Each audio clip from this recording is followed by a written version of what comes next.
Аз съм на 9 години. Мечтая да стана моден дизайнер. Обичам да рисувам и да играя с кукли. Искам куклите ми да изглеждат много добре. Искам да й ушия най-красивите рокли. Бих пожелала да имам модна къща в Париж. Мама ми показва също как да изработвам колиета и пръстени от глина. Това много ми харесва. Дано някой ден мечтите ми да се сбъднат.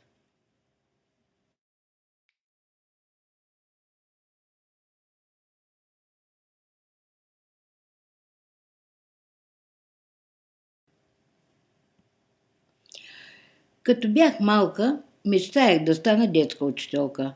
Мечтата ми се сбъдна и ме приеха в институт за детски учителки. Обичам музиката и като малка съм свирила на пиано и акордеон. В детската градина с децата разучавахме различни песни, музикални игри, изнасяхме и куклени театри, които звучавах с акордеон.